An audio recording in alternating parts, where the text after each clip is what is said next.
तो hello friends, मैं काजल यादव आज मैं लेकर आई हूँ अटल बिहारी वाजपेयी मेडिकल यूनिवर्सिटी के अप्लाइड माइक्रोबायोलॉजी और इन्फेक्शन कंट्रोल के प्रीवियस ईयर क्वेश्चन जो कि 2024 के हैं। तो सबसे पहले मैं बता दूं, जो हमारा माइक्रोबायोलॉजी इन्फेक्शन कंट्रोल का एग्जामिनेशन होता है टोटल 75 नंबर का होता है, जिसमें हमारा माइक्रोबायोलॉजी आता है 37 नंबर का और इन्फेक्शन कंट्रोल आता है 38 नंबर का। माइक्रोबायोलॉजी इन्फेक्शन कंट्रोल के लिए हमको सेपरेटली कॉपी मिलती है। तो सबसे पहले हम देख लेते हैं माइक्रोबायोलॉजी पोर्शन को, जिसमें हमारा सबसे पहला लॉन्ग इसी क्वेश्चन आता है 10 नंबर में। इसमें सबसे पहले पूछा है explain the structure and classification of microbes, यानी कि जो माइक्रो ऑर्गेनिज्म पैथोजन होते हैं उनके स्ट्रक्चर कैसे होते हैं और वो किस तरह क्लासिफाइड होते हैं। जैसे कि हमारा आ गया bacteria, virus, fungi, algae, parasites. तो इसको एक्सप्लेन करके हमको लिखना होता है। फिर हमारा नेक्स्ट आता है शॉर्ट नोट, जो कि 5 नंबर का होता है और इसमें टोटल आते हैं 3 क्वेश्चन, जो कि 15 नंबर का टोटल मिला के हो गए। तो सबसे पहले पूछा है एंटीजन एंटीबॉडी रिएक्शन क्या होता है।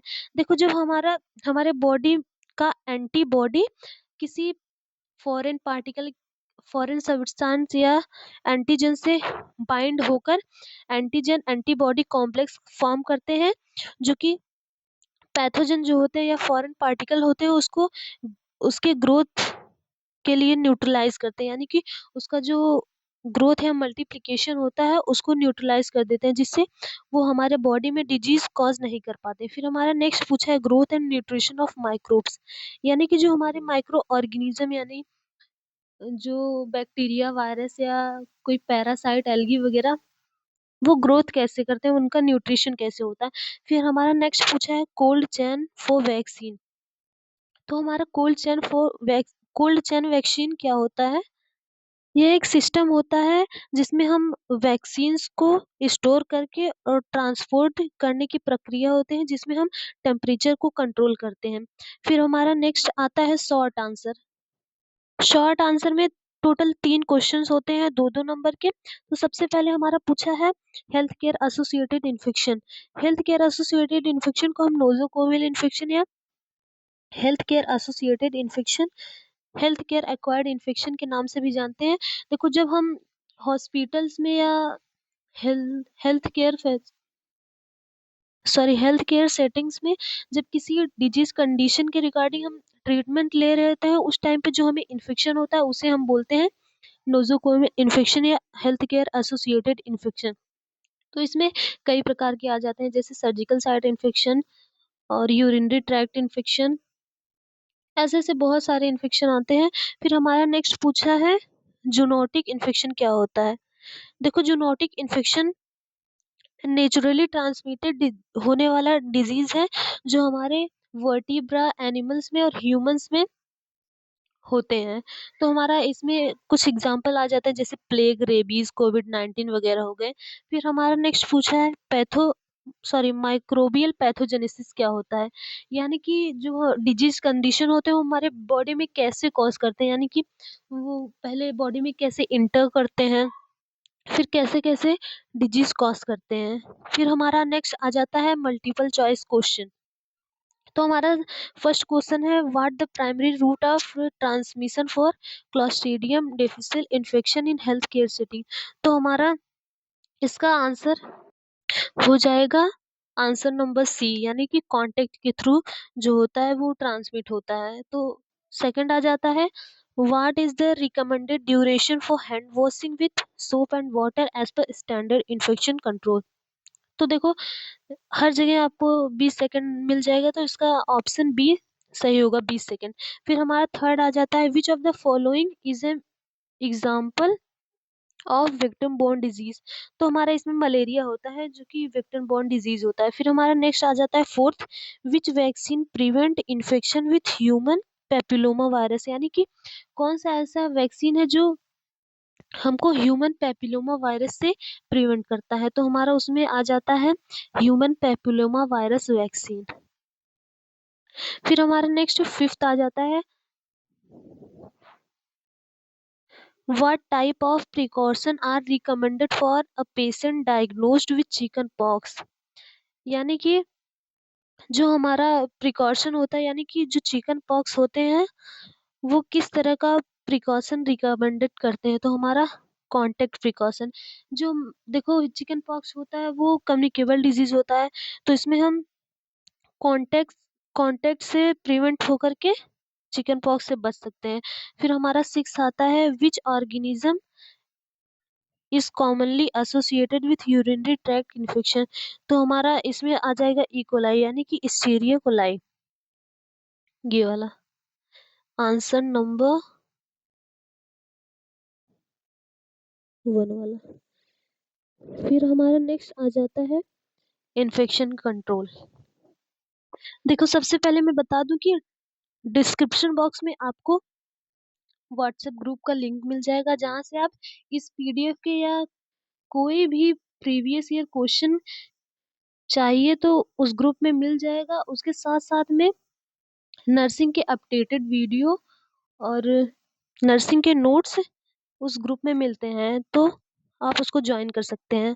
तो इन्फेक्शन कंट्रोल में भी हमारा सबसे पहले 10 नंबर का लॉन्ग क्वेश्चन आता है, जिसमें हमारा पूछा है explain the type of disinfection and sterilization, यानी कि जो हमारा डिसइंफेक्शन और स्टेरिलाइजेशन होता है उसके क्या टाइप्स होते हैं, इसको हमको डिटेल में लिखना होता है। फिर हमारा आ जाता है शॉर्ट नोट क्वेश्चन, जो कि 5 नंबर का आता है। टोटल 3 क्वेश्चन होते हैं, तो इससे हमारा हो जाता है टोटल 15 नंबर। सबसे पहले पूछा है कि ब्लड ट्रांसफ्यूजन पॉलिसी क्या होता है। देखो ब्लड ट्रांसफ्यूजन के लिए बहुत सारी पॉलिसीज होती हैं, जैसे पेशेंट का कंसेंट जरूरी होता है, मैचिंग, जो हमारा यानी कि ब्लड ग्रुप होता है उसको उसके जो टाइप होते हैं, जैसे किसी का ए हो गया, किसी का ए बी हो गया, ओ हो गया, ए बी पॉजिटिव हो गया, ए बी नेगेटिव, ऐसे ऐसे तो मैचिंग कराना होता है। फिर टेस्ट, कोई स्पेसिफिक डिजीज कंडीशन यानी कि एचआईवी वगैरह के लिए टेस्ट, और स्टोरेज बहुत इंपॉर्टेंट होता है। फिर जब हम एडमिनिस्टर करते हैं, यानी कि जब ब्लड को ट्रांसफ्यूज करते हैं, तो डबल चेक करते हैं डॉक्यूमेंटेशन वगैरह, जो ब्लड ट्रांसफ्यूजन पॉलिसी होता है। फिर हमारा नेक्स्ट पूछा है prevention of ventilator associated infection. देखो वेंटिलेटर एसोसिएटेड इन्फेक्शन में हमको हाइजीन का ध्यान रखना होता है, जो पेशेंट होते हैं उसको आइसोलेट करके रखना होता है। ऐसे बहुत सारे नर्सिंग इंटरवेंशन होते हैं जिसको हमें फॉलो करके ventilated associated ventilation associated infection से बच सकते हैं। फिर हमारा नेक्स्ट है स्पिलेज मैनेजमेंट। तो जो हमारा स्पिलेज मैनेजमेंट होता है उसमें कोई हमारा केमिकल या कोई टॉक्सिक सब्सटेंस या कोई टॉक्सिक ड्रग वगैरह है, तो हमको उसको सही तरीके से स्टोर करना होता है, उसकी लेवलिंग पर ध्यान देना होता है, उसके ट्रांसपोर्टेशन पर ध्यान देना होता है। इन सब को ध्यान में रखकर हम स्पिलेज जो यानी कि कोई केमिकल सब्सटेंस स्पिल आउट हो रहा है उसको मैनेज कर सकते हैं। फिर हमारा नेक्स्ट आता है शॉर्ट आंसर क्वेश्चन, जो कि 2 नंबर का होता है। टोटल 3 क्वेश्चन होते हैं, तो इसमें हमारा सबसे पहला पूछा है लेजर सेफ्टी। लेजर सेफ्टी क्या होता है? लेजर सेफ्टी में ऐसे प्रिंसिपल या ऐसे प्रैक्टिस या प्रोटोकॉल्स होते हैं जो हमारे लेजर से इंजरी को मिनिमाइज करते हैं, जिसे हम लेजर सेफ्टी बोलते हैं। फिर हमारा पूछा है post exposure prophylaxis. Post exposure prophylaxis एक ऐसा ट्रीटमेंट होता है जिसमें हम एंटीवायरल ड्रग को लेते हैं विथिन 72 आवर्स में आफ्टर एचआईवी एक्सपोजर के, जिसे हम बोलते हैं पोस्ट एक्सपोजर प्रोफाइलैक्सिस। फिर नेक्स्ट हमारा आता है सर्जिकल सेफ्टी। देखो सर्जिकल सेफ्टी होता क्या है। सर्जिकल सेफ्टी एक कॉम्प्रिहेंसिव सिस्टम होता है जिसमें हम ड्यूरिंग ऑपरेशन हार्म को प्रिवेंट करते हैं। फिर हमारा नेक्स्ट आ जाता है एमसीक्यू, यानी कि मल्टीपल चॉइस क्वेश्चन।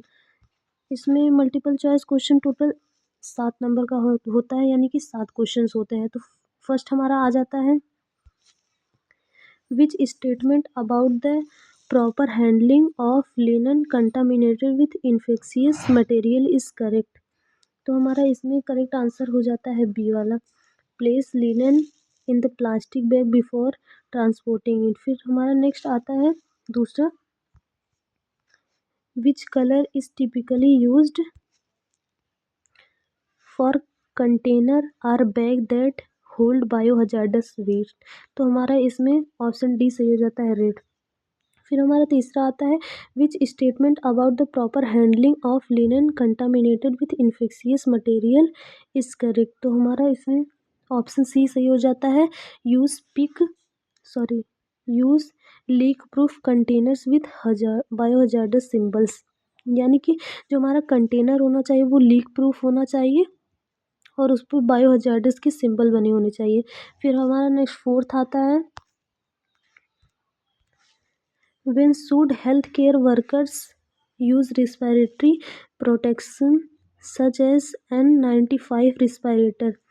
तो इसमें हमारा ऑप्शन सी सही हो जाता है, आइसोलेशन रूम में सिर्फ हेल्थ केयर वर्कर्स जो N95 रेस्पिरेटर को यूज़ करते हैं। फिर हमारा नेक्स्ट आता है what should be done with used needle and sharp. तो हम यानी कि नीडल और शार्प इंस्ट्रूमेंट के साथ हम क्या कर सकते हैं, तो उसमें ऑप्शन नंबर हमारा सी सही हो जाता है, place them in puncture resistance container. यानी कि पंचर जिसमें रखने से पंचर ना हो कंटेनर, उसमें रखते हैं नीडल और शार्प इंस्ट्रूमेंट को। फिर हमारा नेक्स्ट आ जाता है सिक्स्थ क्वेश्चन,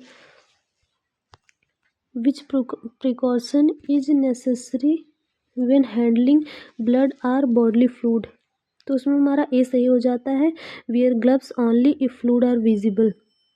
ग्लव्स को पहनना है जब हम हैंडल करते हैं ब्लड को या किसी बॉडी फ्लूइड को। फिर हमारा नेक्स्ट सेवंथ जो कि लास्ट आ जाता है, व्हाट इज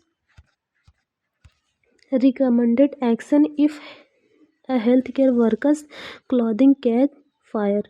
तो हमारा उसमें आ जाता है option number B, stop drop to the ground and roll. तो आई होप ये आपको समझ आया होगा। अगर आप चैनल पर नए हैं तो चैनल को सब्सक्राइब कर लीजिए ताकि लेटेस्ट वीडियो और नर्सिंग के नोट्स वगैरह लेक्चर वगैरह आप तक जा सके। फिर मिलते हैं नेक्स्ट वीडियो में, तब तक के लिए